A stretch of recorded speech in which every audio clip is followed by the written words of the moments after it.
சாமி மகாராஜா நீ சொன்னா நாங்க புரிஞ்சுக்கிறோம். என்னடா சொல்றோம்? என்னடா சொல்வது? நீ என்ன சொன்னாலும் நீ என்ன சொல்ல வந்து அதை சொல்லு. நீ என்ன சொன்ன வந்த இதோ மீண்டும் தெரிவிக்கின்றேன், கேளடா மடையனே.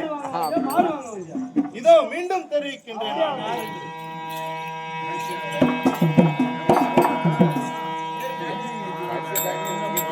கொள்ளைக்கு பள்ளி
நான் தான் அந்தாத்தினாபுரிவேந்தனாகிய துரியோதனனுக்கு சொந்த தாய் மாமனடா.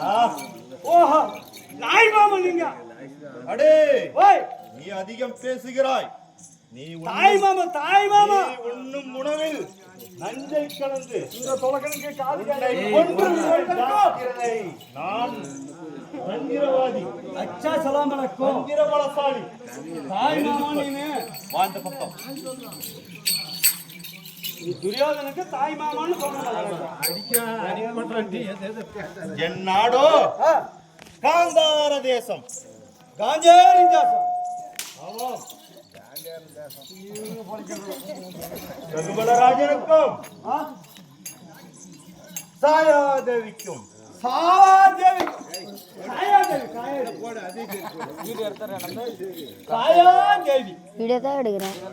நாங்கள் மொத்தம் 104 பேர்.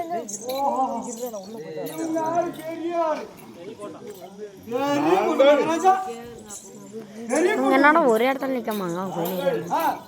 பாண்டு மகாராஜனுடைய காரியம் பார்க்க வந்தோம். காரியம் மறுநாளிலே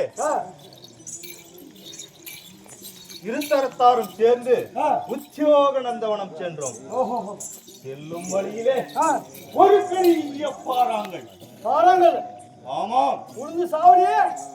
அதை பார்த்தவுடனே துரியோதனாதிகள் புரட்டினார்கள்.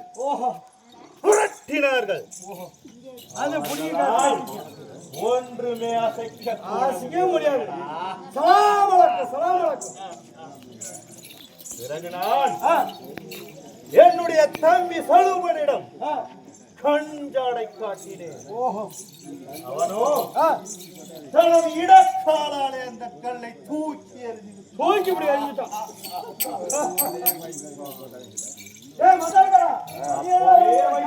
துரியோதனன் பொறாமை.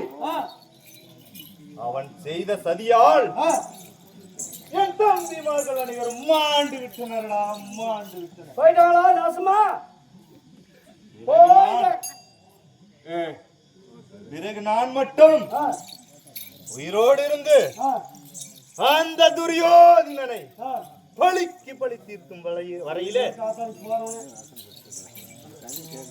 இந்த அத்தியாபுரியை விட்டு வெளியேறாமல் பள்ளியிலே பகையையும்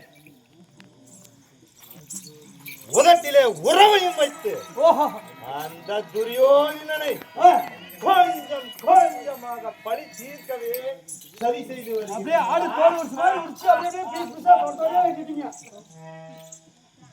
இருந்தாலும் ஏதோ காரணமாக துரியோதனன் என்னை அழைத்திருக்கின்றான். வா சென்று பார்க்கலாம்.